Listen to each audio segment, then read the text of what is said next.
Bueno, la clase pasada lo que vimos fue el tema intervalo de confianza, después de haber estudiado bien las distribuciones del muestreo. ¿Qué es lo que queremos? Que recuerdo que era el intervalo de confianza, era una herramienta estadística de inferencia que lo que permite es ubicar entre el parámetro poblacional, entre qué valores se encuentra con cierto nivel de confianza.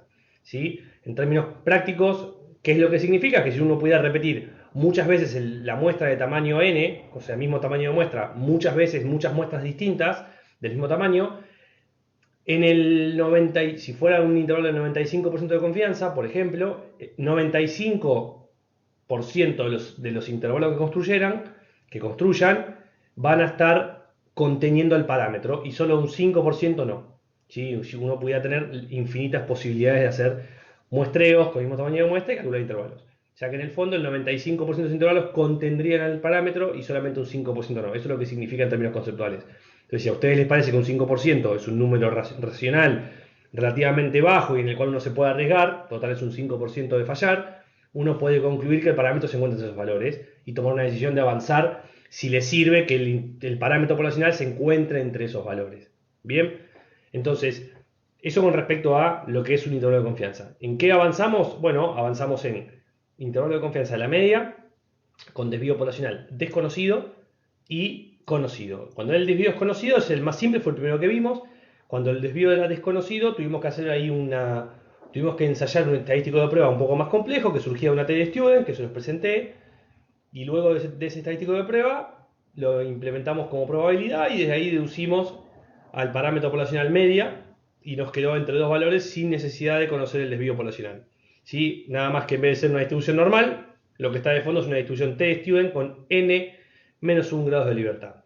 Ahora, volviendo al mundo de la distribución, y ahora vamos a hablar del concepto de, hasta ahí un repaso rápido de la clase pasada. Vamos a hablar de lo que hicimos en la primera parte del intervalo de media con desvío conocido. Vamos a trabajar en el concepto de, de confianza y precisión. ¿Sí? Vamos a hablar de ese trade-off que hay entre confianza y precisión. Entonces, tenemos un intervalo de confianza de media con desvío conocido y lo que les voy a plantear es, bueno, vamos a definir a lo que es la precisión de un intervalo, o de alguna manera una medida de precisión del intervalo, como la amplitud, ¿sí? Que hay, la amplitud que hay entre el límite inferior y el límite superior. ¿Se acuerdan que había dos límites? Los habíamos entrado en X raya nosotros. Bueno, vamos a definir la amplitud y también podemos definir, y esto por una cuestión técnica que lo vamos a ver ahora, a la semiamplitud.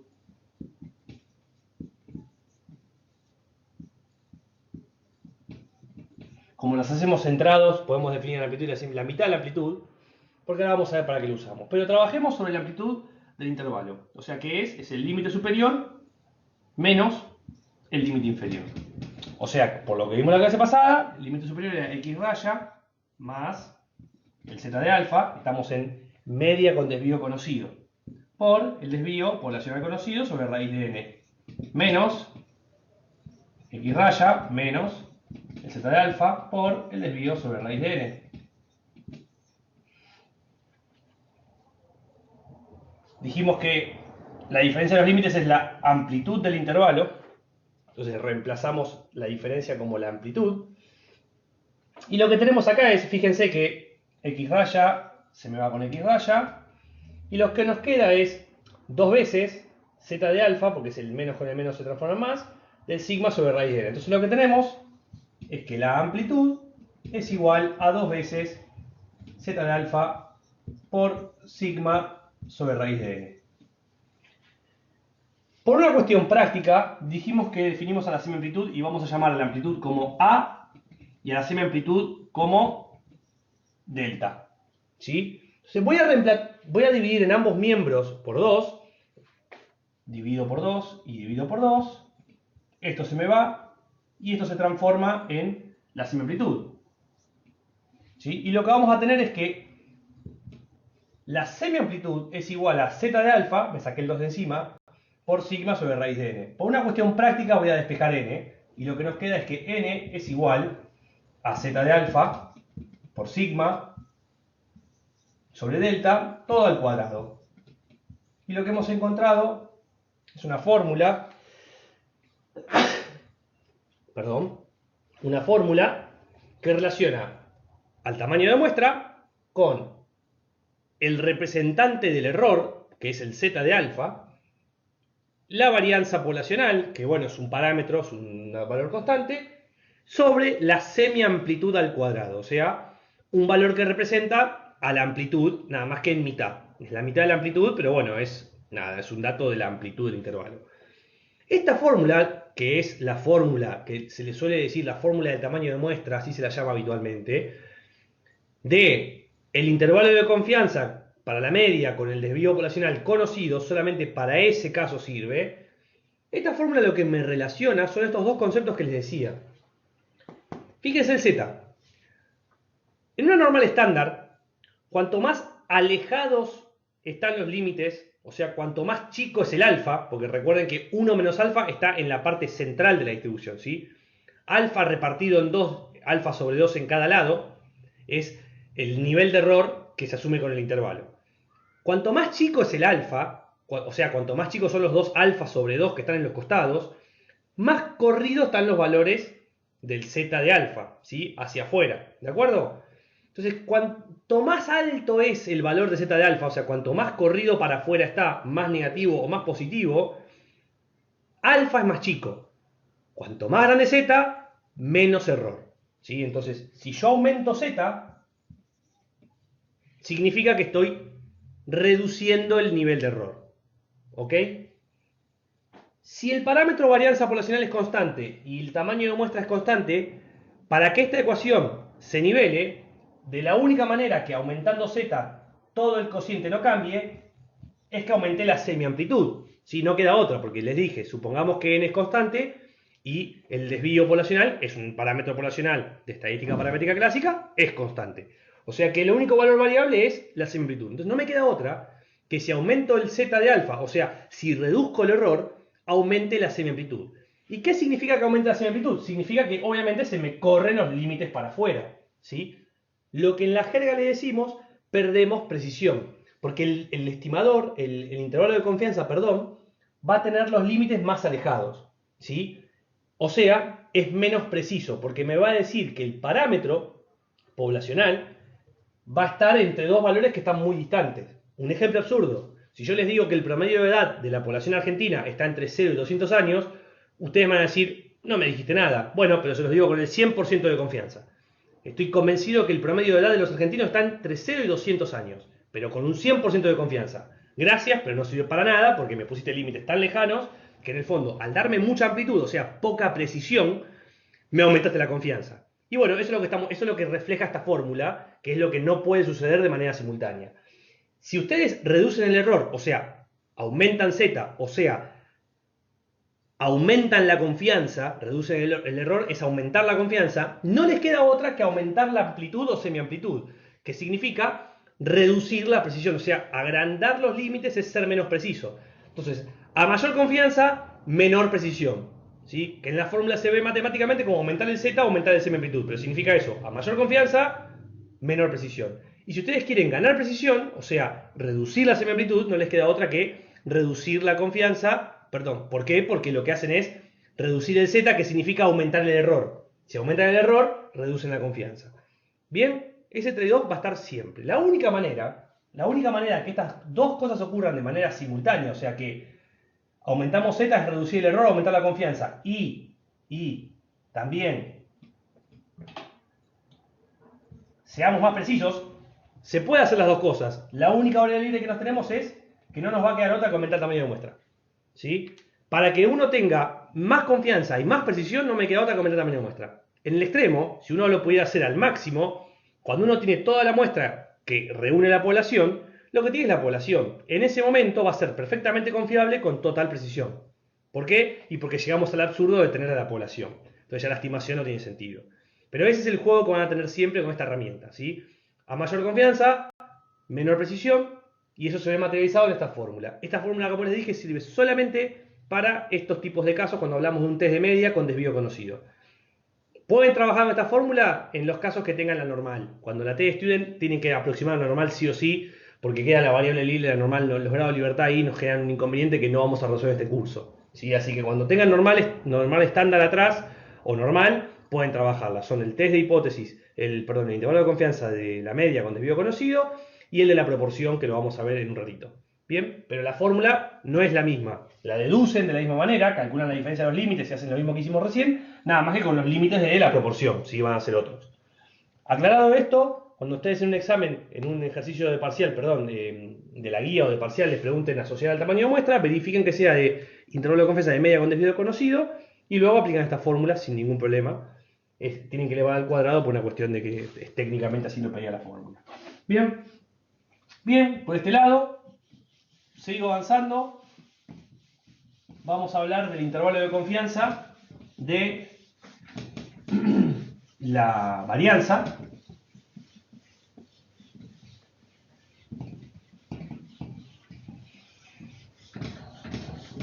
Bueno, está medio sucio.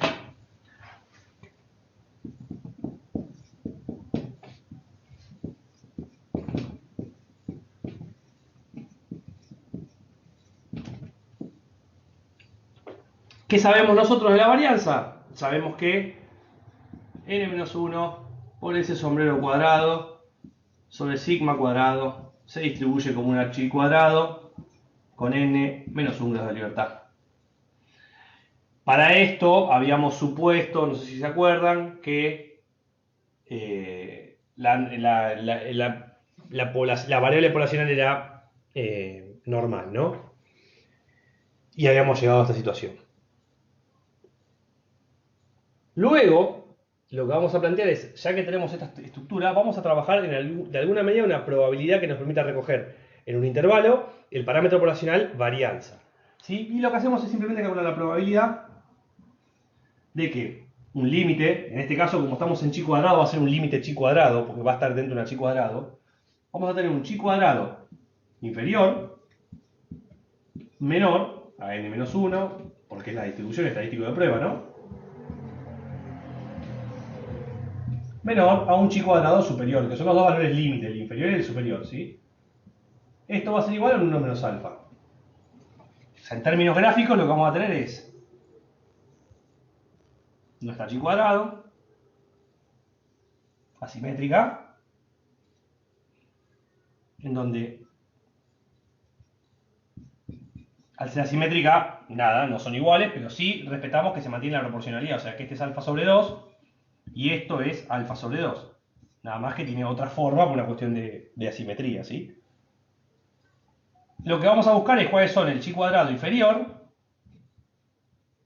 y el chi cuadrado superior, tal que nos permitan, a través de esta fórmula, encontrar que nos queda despejado el parámetro poblacional en dos límites con un cierto nivel de confianza. Bueno, fíjense que el parámetro está en el denominador, hay que trabajarlo un poco.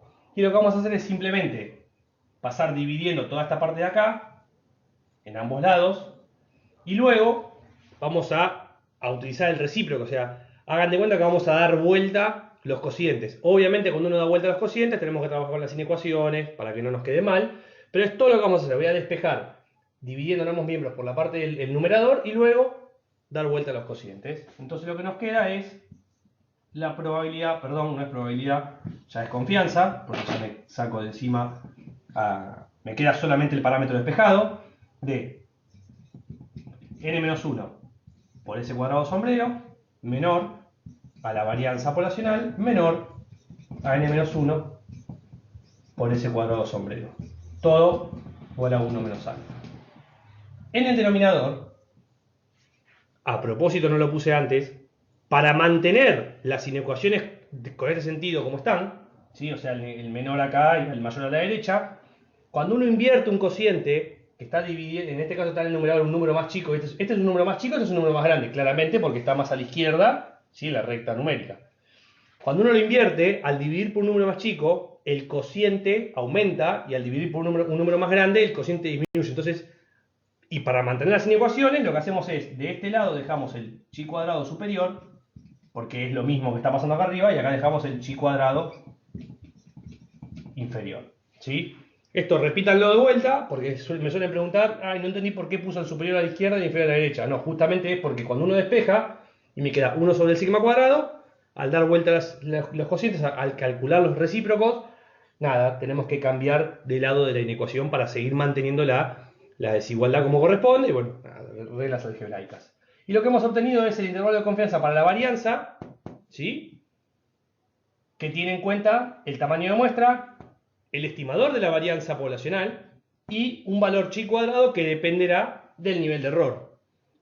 Fíjense, y ustedes tendrán que recordar que el valor de chi cuadrado es una chi cuadrado con n menos 1 grado de libertad. Entonces, los grados de libertad dependen del tamaño de muestra. Perfecto, es un dato. Y el chi cuadrado van a la tabla y lo buscan para cierto nivel de error, buscan en la columna y miran la fila del grado de libertad y obtienen el valor inferior y superior correspondientes. Acá no hay simetría, así que van a tener que calcular los dos. ¿Sí? Son valores de tabla, que son valores chi cuadrado. Nada, los buscan y los encuentran. Y con eso obtienen el límite inferior y el límite superior de la varianza. Si me preguntan el intervalo de confianza del desvío estándar, ningún problema. Primero calculan esto y después aplican raíz cuadrada positiva en los tres términos de la desigualdad. Y lo que obtienen es el límite, que es la raíz cuadrada de este límite, es el límite del intervalo de confianza del desvío estándar poblacional. Y es simplemente eso lo que se hace con el desvío estándar. Se trabaja con la varianza y se aplica la raíz cuadrada positiva. Nada más. Bien, insisto, como estoy en grabación puedo avanzar más rápido. Hasta acá, intervalo de confianza para la varianza. Sobre este intervalo de confianza no trabajamos en tamaño de muestra, por lo que les decía, el grado de libertad, que complicaría mucho los temas del curso. No es relevante para nuestro curso tal cual lo tenemos dado, así que estamos bien para trabajar con esa parte en los intervalos de la media, ¿sí? Que son con valor de varianza, perdón, estamos hablando de distribución normal. Bien, borro y vamos a trabajar el intervalo de confianza de la proporción poblacional.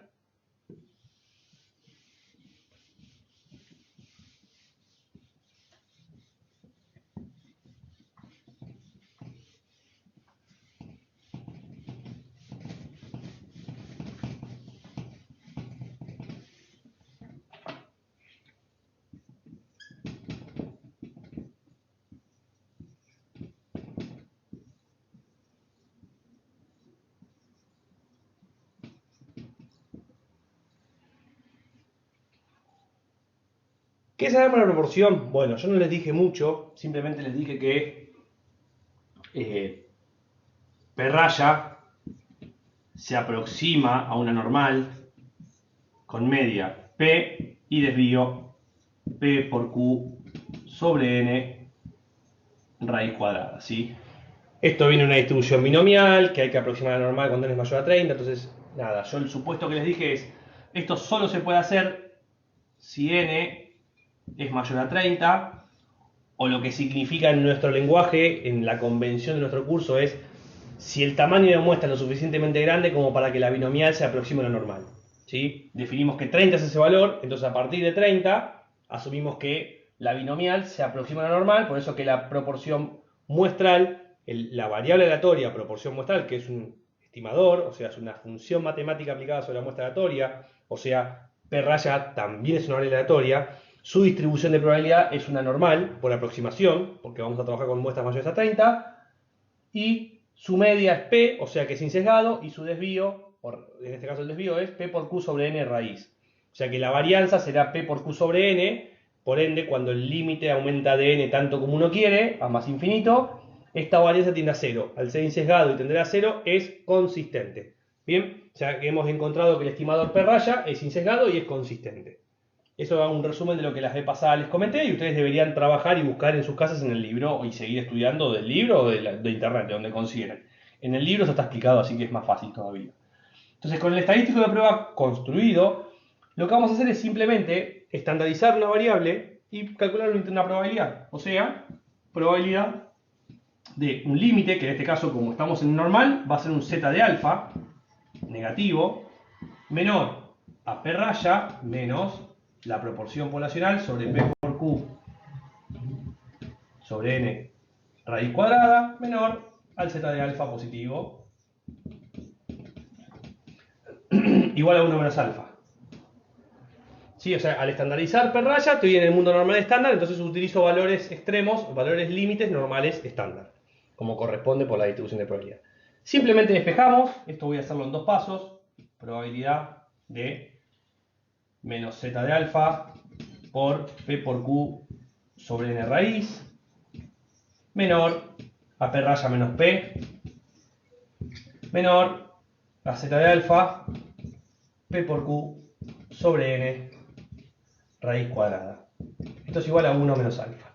Bien, y de la misma manera que lo hicimos en el caso de la media, acá despejamos la proporción poblacional y lo que nos queda es solo el parámetro poblacional, que es un parámetro constante, porque estamos suponiendo que son constantes los parámetros, estamos trabajando en estadística paramétrica clásica, y no podemos hablar de probabilidad, tenemos que hablar de confianza, y lo que tenemos es que p raya menos z de alfa por q sobre n raíz cuadrada es menor a la proporción poblacional, menor p raya más el z de alfa por p por q sobre n raíz cuadrada igual a 1 menos alfa.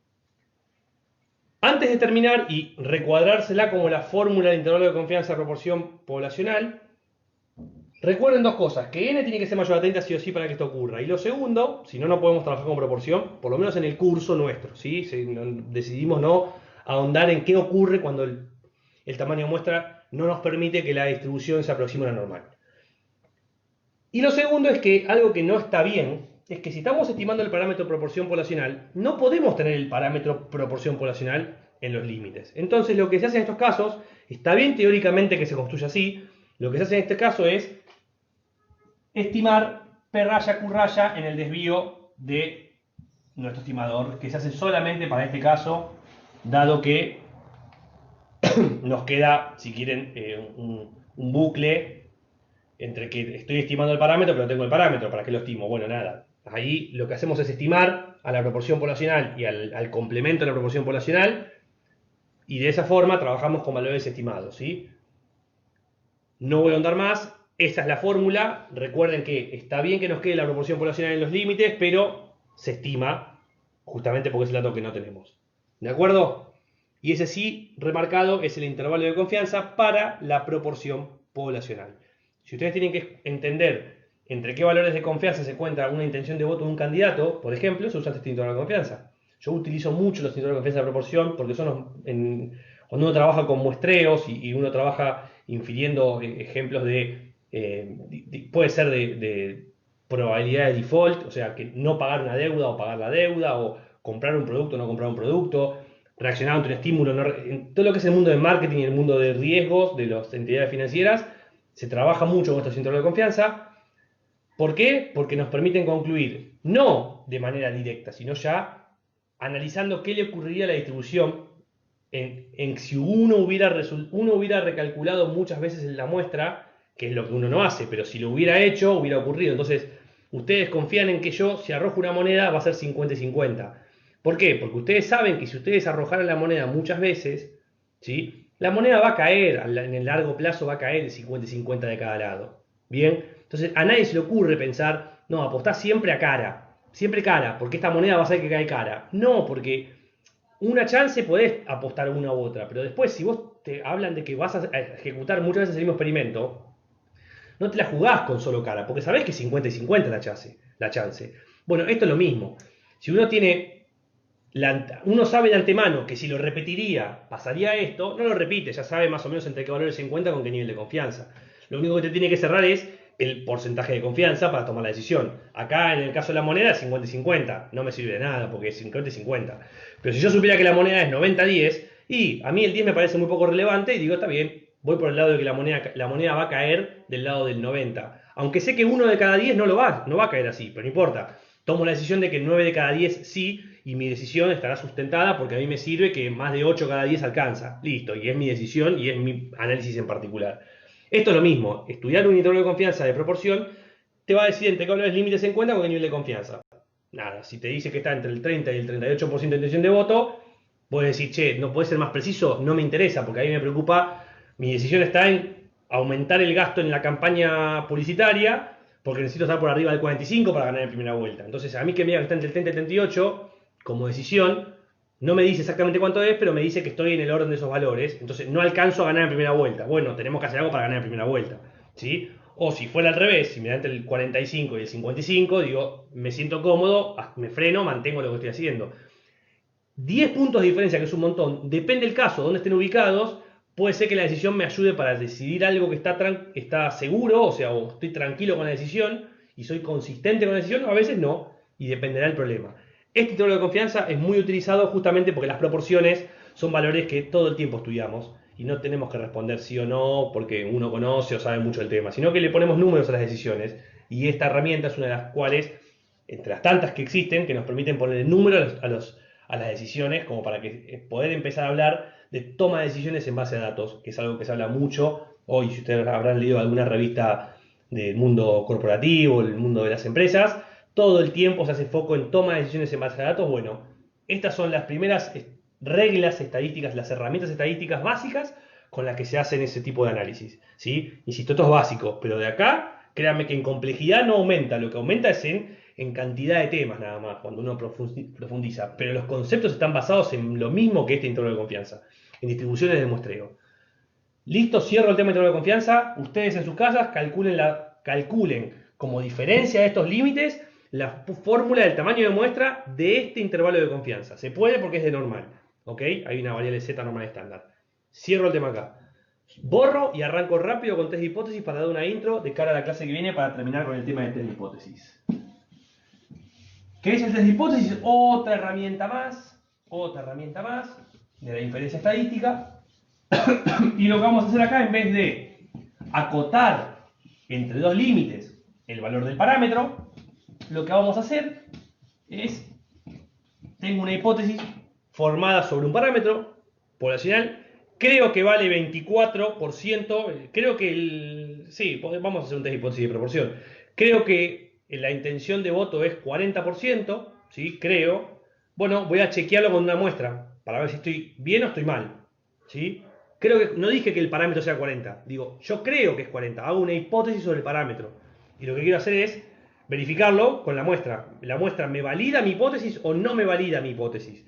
Lo que hicimos con el intervalo de confianza es, decime entre qué valores se encuentra con la muestra. Ubicame entre qué valores se encuentra el parámetro. Acá te digo, yo creo que es 40. A ver, ¿lo valido con la muestra? Esto es muy parecido, el mundo del test de hipótesis lo van a ver en cualquier libro, pero se lo digo porque aparte es lo más pedagógico que les podría decir en toda la materia. Los test de hipótesis son muy parecidos a los juicios. Uno en un juicio, lo que hace el juez es recabar información, todo lo que pueda, las pruebas, para tomar una decisión de juzgar a alguien. Vamos a imaginarnos un juicio penal en el cual hay un acusado de un ilícito que va a ir a prisión o no va a ir a prisión. El juez no sabe si es culpable, porque no estuvo la cámara, porque no lo sabe, ¿sí? Hay una persona que demanda y dice, a mí esta persona me afectó de tal manera, entonces esa pena, que es penal, tiene, no sé, 20 años de prisión.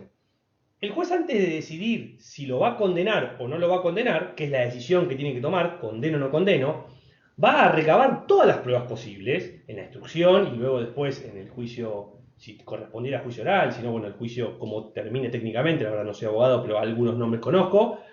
Una vez que termina el juicio, el juez, recabando todas las pruebas, lo que hace es ver de achicar lo máximo posible la incertidumbre, es decir, bueno, quiero estar seguro de que estoy juzgando bien, porque cuando yo tomo una decisión bajo incertidumbre, tengo 4 posibilidades: que condeno a un culpable, que eso sería correcto, o dejo libre a un inocente, que sería la segunda posibilidad correcta, o tengo los dos tipos de errores conocidos, ahora están en boga porque justo con la pandemia se usan mucho los nombres que les voy a decir ahora, que es condenar a un inocente, que sería un error, o dejar libre un culpable, ¿sí? Esos errores se conocen con el nombre en términos estadísticos de error de tipo 1 o error de tipo 2. Así se conocen en nuestra jerga. También se conocen en el mundo de la medicina como falso positivo, falso negativo, porque tiene que ver con el test que se hace de un test de hisopado, por ejemplo, de COVID. Escucharon hablar del falso positivo o el falso negativo. Bueno, es lo mismo, es un muestreo que me da mal y yo digo que vos sos negativo y en realidad portás el virus. O a la inversa, hago un muestreo hisopado y digo que sos positivo y en realidad no lo eras, ¿sí? Lo más probable, por cómo se hacen los reactivos es que los falsos negativos son más probables que los falsos positivos y están estudiados con test de hipótesis. Sepan que ahí se aplican los test de hipótesis para esa respuesta. Es probable que si uno le hace hisopado mal, porque no se lo meten mucho en el fondo de la nariz o no lo hace muy bien la persona que lo hace, no importa el motivo, es probable que digan, no, negativo, no tiene COVID, y en realidad sí tenía COVID. ¿Por qué? Porque justamente no recogió toda la información, que en este caso era hacer bien el hisopado, ¿sí? Ese es un error típico del cual se puede cometer. Y lo correcto es, cuando uno hace un hisopado, uno entiendan que cuando hisopa una persona, no es que sabe si tiene COVID. Con una muestra, en este caso de material genético de la persona, que en este caso es de la nariz, o podría ser saliva, bueno, una muestra de la persona, tiene que ver si esa muestra le permite validar que la persona está infectada con el coronavirus o no, o con una enfermedad cualquiera. Bueno, acá es lo mismo, acá vamos a trabajar como un juicio por jurado o como un testeo que se hace de una enfermedad con un hisopado, por ejemplo, en el cual hago una hipótesis, que en este caso puede ser, en el caso del juicio, la hipótesis de inocencia, se presume inocente hasta que se demuestre lo contrario, y lo que hacemos es todo el tiempo probar con evidencias si tiene o no tiene razón esa hipótesis. ¿Es inocente? No, es culpable, lo condeno. ¿O es inocente? No. En el caso del juicio, claramente hay una diferencia entre dejar libre a un culpable y condenar a un inocente. Si bien dejar libre a un culpable está mal, es mucho peor condenar a prisión a un inocente, ¿sí? Entonces ahí fíjense cómo los dos tipos de error tienen diferentes pesos y uno trata de minimizar el primer error. Nunca vamos a poder minimizar los dos errores a la vez, nunca, a menos que en nuestro caso tengamos muchísima información, en el caso del juez tenga muchísimas pruebas, ¿sí? Muchísimas, entonces puede minimizarlo porque en el fondo casi que conoce la verdad, no hay incertidumbre. En nuestro ejemplo va a ser, aumentamos el tamaño de muestra. Cuando aumentamos el tamaño de muestra nos parecemos a la población, por ende uno reduce los errores a ambos. Pero en la práctica siempre tenemos que jugar entre el error tipo 1 y el error tipo 2, ¿sí? Dicho toda esta introducción, porque el tema es conceptualmente esto, lo que voy a hacer ahora es trabajar rápidamente en cuál es la técnica, las fórmulas y cómo uno introduce el concepto de distribución del muestreo a un trabajo de toma de decisiones que es un test de hipótesis. Nada más, son reglas estadísticas básicas que con lo que venimos viendo son muy fáciles. Pero conceptualmente es, hipotetizo sobre un parámetro y después hago el challenge de ese parámetro con la evidencia muestral. ¿Rechazo o no rechazo el test en base a la evidencia muestral? La evidencia muestral me permite rechazar que el parámetro vale lo que digo que vale, o me permite validar que el parámetro vale lo que digo que vale, ¿sí? O vale eso o vale más. Entonces hay tres tipos de test. El primero es unilateral inferior. Esto, vayan al libro, lo menciono rápido y punto. El unilateral inferior, uno testea, formula una hipótesis, que técnicamente la hipótesis se conoce con el nombre de hipótesis nula, es la hipótesis que uno formula sobre el parámetro, y digo, hipótesis nula, H sub 0, nomenclatura, esto significa hipótesis nula, la media poblacional es igual a, supongamos, mu sub 0, que es un valor de hipótesis genérico. Yo, en un ejemplo, tendré un número, ahora digo, bueno, digo que vale esto. Y la hipótesis alternativa, que es la H sub 1, nomenclatura, digo, la media poblacional es menor que ese valor. O sea, ¿cómo se lee este test? Se lee. La media poblacional es igual o mayor a ese valor de mu sub 0. ¿Por qué mayor? Porque es la contraparte de lo que está en la hipótesis alternativa. Si bien en la nomenclatura no se pone el mayor, esto es como cuando es unilateral inferior, o sea, un test de igual contra menor, a eso significa la palabra unilateral es de un solo lado, inferior porque está haciéndolo contra menor, ¿sí? Contra un número más chico. Siempre o es menor o es igual o mayor. Aunque el signo sea solamente el igual, se lee como igual o mayor contra menor, ¿sí? Y se dice que es un test de igual contra menor o un test unilateral inferior. Después tenemos el test unilateral superior,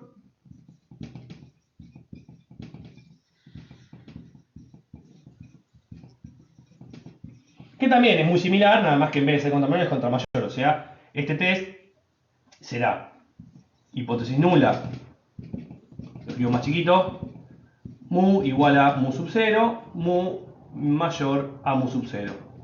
Lo que significa es, nuestra hipótesis de que el parámetro es igual o menor que ese valor de hipótesis, que será un dato cuando sea un ejercicio puntual, Ahora lo dejo en términos genéricos. Y si no ocurre, el parámetro es mayor que mu sub 0. Ese test lleva el nombre de test unilateral superior. Y por último, el test bilateral, que es el test de hipótesis en el cual en los dos extremos tomo la decisión de no aceptar el test, o sea, de rechazar el test, que sería la media es igual a un valor y la media es distinta a ese valor. Acá sí es igual o distinto. También se lo conoce como igual contra distinto o test bilateral. ¿Sí? En la jerga es igual contra menor, igual contra mayor, igual contra distinto. Unilateral inferior, unilateral superior, bilateral. ¿Sí?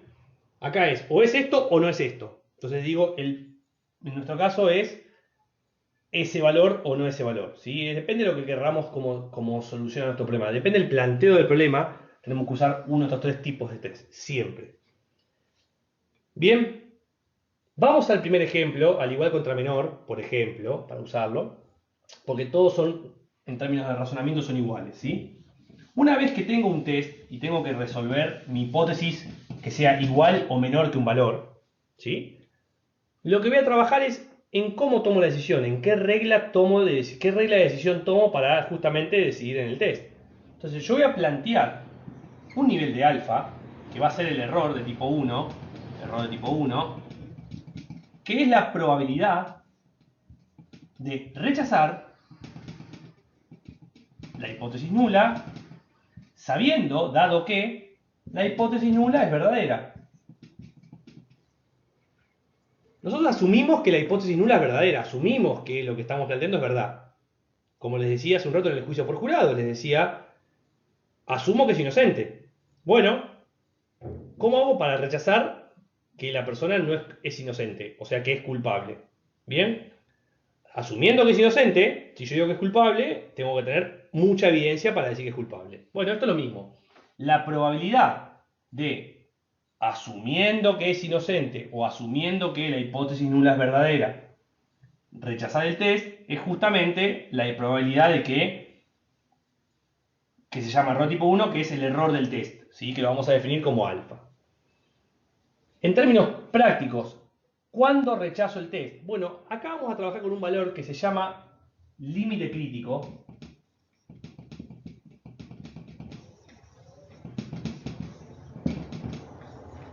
Que es un valor que vamos a construir, que es un valor de variable, que lo vamos a construir tal que a partir de ese valor asumo que rechazo el test.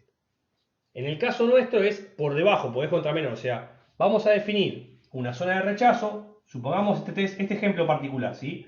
Como estamos en valor de media, lo que tenemos en el mundo de la media es una distribución normal, ¿no? Normal estándar, ya lo hemos visto cuando uno estandariza la media, ¿sí? El estimador de la media es el X raya, por eso trabajamos X raya con desvío conocido, era normal la distribución.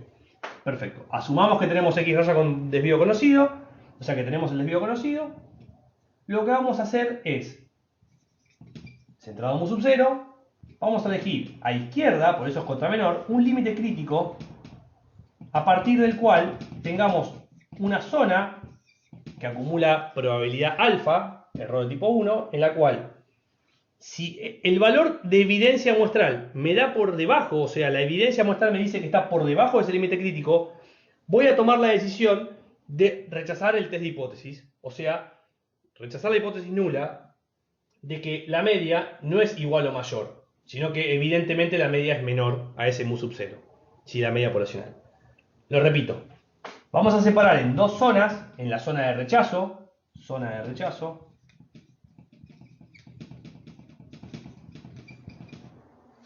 y la zona de no rechazo o zona de aceptación, también conocida, que es toda la otra parte, en la cual vamos a buscar cuánto vale el límite crítico. Ese va a ser nuestro valor límite, a partir del cual decimos que la evidencia muestral, si nos da menor a ese valor, asumimos que el test, o sea, asumimos que el parámetro es verdad que es menor. ¿Sí? Por ejemplo, si yo les digo que el tiempo de espera en una cola de una comida rápida, una casa de comidas rápida, es máximo 5 minutos, Yo eso se los digo, ¿no? Y entonces si soy dueño o encargado del local o tengo responsabilidad sobre que la cola no demore mucho tiempo, digo, hipotetizo sobre que mi tiempo de espera en la cola es 5 minutos. O sea, me preocuparía si ese valor aumenta, ¿sí? Porque quiere decir que la gente está esperando mucho, eso va a generar reclamos, bueno, nada, y descontento en los clientes. El valor poblacional asumo que es menor a 5, 5 o menor. Entonces hago un test de hipótesis contra que el tiempo de espera sea 5 minutos. Fíjense que en ningún momento dije, ¿y por qué no miramos la distribución muestral para ver si está cerca de 10 minutos? Entonces capaz que no hago el test. No, no, no. Yo directamente hipoteticé sobre 5 minutos y dije, ¿es 5 minutos o menor?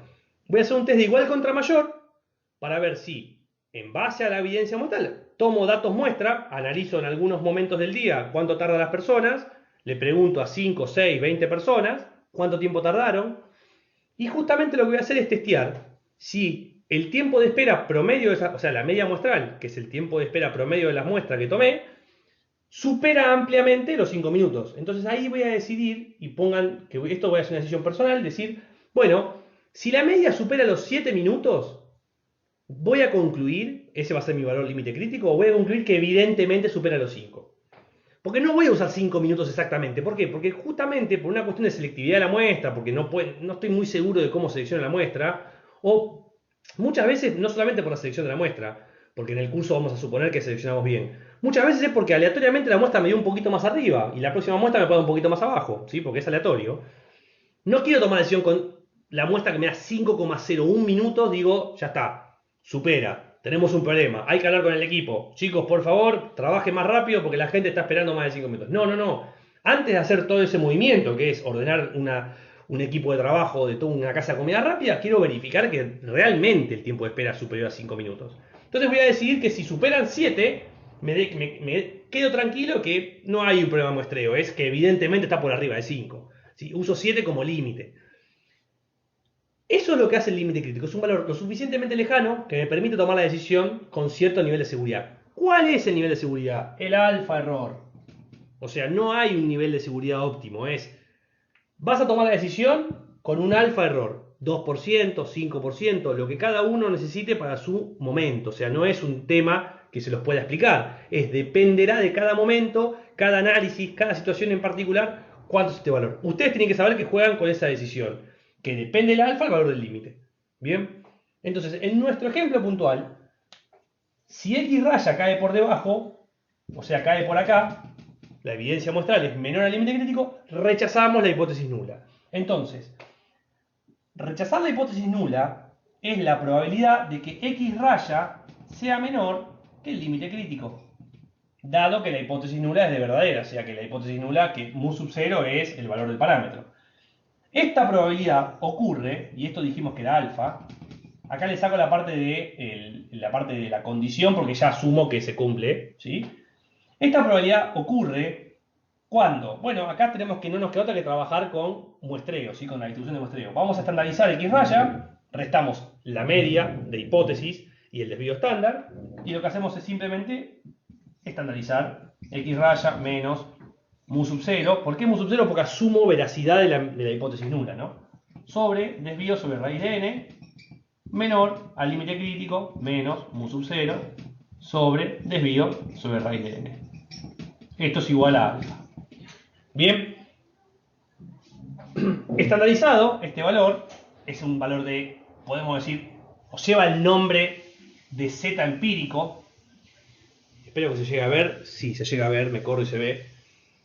La estandarización de X raya, o sea, del valor de evidencia muestral, es el z empírico, o sea, el z observado. Ambos nombres aparecen en la jerga de los libros siempre, ¿sí? Aparecen muchas veces en los libros de texto.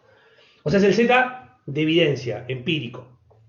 Y esto que está acá es el valor estandarizado del límite crítico, lleva el nombre de ZT, que es Z teórico. ZT, Z teórico. O sea que en el mundo estándar tenemos el empírico y el teórico. Ambos son iguales a la probabilidad alfa. ¿Sí? Entonces ahí, trabajando en el mundo estándar, es donde vamos a resolver esta situación. Permítanme borrar esto un segundo. Lo que voy a hacer es estandarizar la distribución. Perdonen que no está simétrico. 0. El valor límite crítico va a ser Z teórico. Y supongamos que cae por acá. el Z empírico o el X raya. Si cae a la izquierda, esto es alfa, porque se mantiene. Recuerden que cuando, si bien no está el gráfico hecho a escala, pero es igualito al de arriba en probabilidad.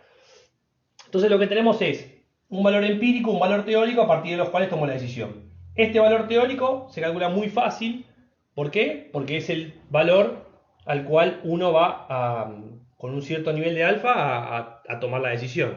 Y este valor empírico se calcula muy fácil porque es estandarizar el valor de X raya. ¿Sí?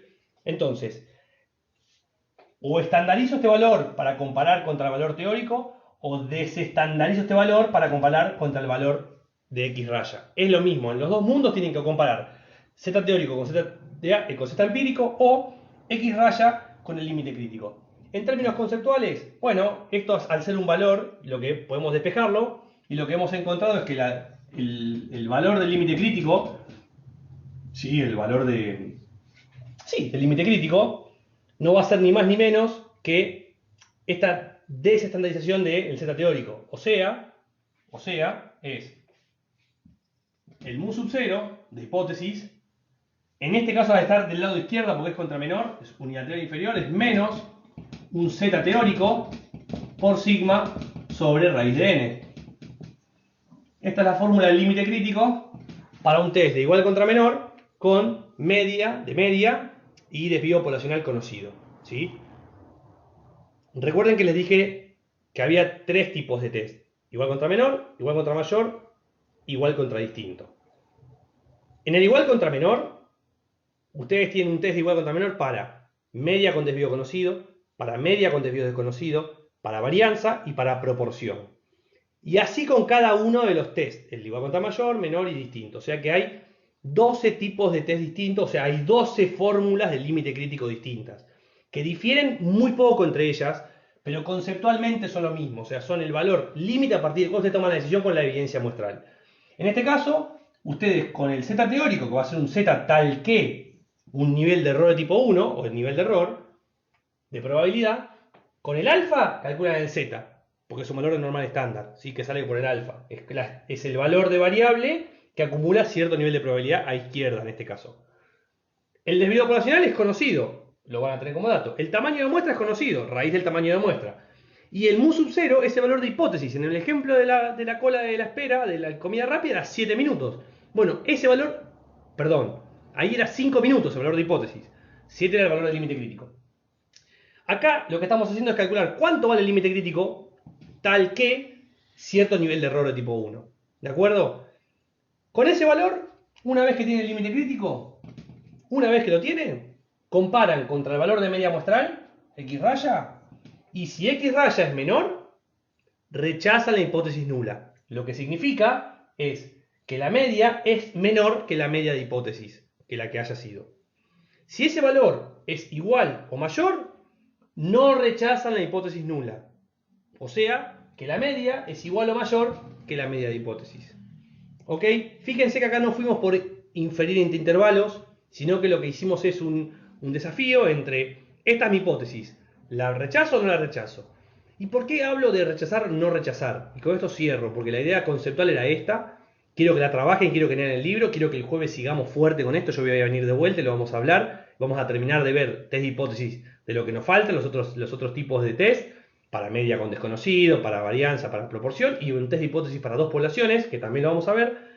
Pero lo que me parecía relevante en la charla de hoy era que entiendan el concepto del test de hipótesis y que se desafíen a hacer un ejercicio ustedes solos de acá al jueves, porque lo pueden hacer. ¿Cuál? El ejercicio 7 de la guía. Ejercicio 7 de la guía de test de hipótesis, ¿sí? Que es la guía número 7. El trabajo práctico 7, TP7. ¿Sí? Están números romanos. Hagan ese ejercicio, que es de media con desvío conocido. Lo pueden hacer. Lo importante es que una vez entendido el test de hipótesis, trabajemos en las variantes que tiene y la complejidad es la misma, nada más que distinta variante. ¿Qué me preocupa de cuando hablo de rechazo o no rechazo y no digo rechazo y acepto?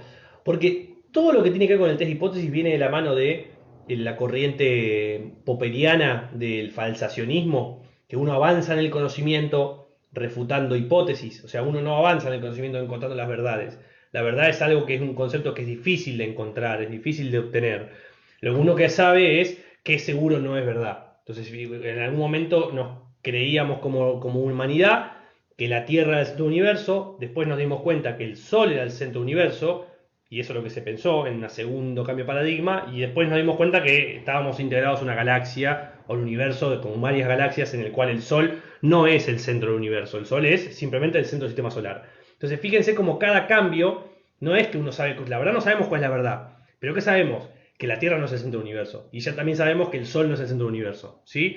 Entonces, refutando hipótesis, uno avanza en el conocimiento, porque uno sabe ya que no es la verdad, por lo menos es más información que la que tenía antes. Entonces, siempre buscamos de alguna manera refutar la hipótesis, ¿sí? Conceptualmente. Teóricamente en este punto se puede hacer de las dos maneras, pero digo, conceptualmente refutamos. Entonces no decimos que aceptamos la hipótesis nula, decimos que no la rechazamos, ¿sí? Que no es lo mismo, es no refutar, uno rechaza o no rechaza, porque aceptar sería como asegurar que eso ocurre y tampoco lo sabemos porque en términos probabilísticos puede no ocurrir también, ¿sí? Digo este apartado que no es un tema complejo ni de entender, ni tampoco de trabajar, y es algo que se los quería contar de manera coloquial, pero ¿por qué hago tanto esfuerzo en no decir que acepto y rechazo, y si no en realidad es no rechazo y rechazo? ¿Sí? Por un tema más teórico-conceptual de dónde surgen nuestras hipótesis. Por acá estamos con la clase, voy a detener la grabación y paso a la parte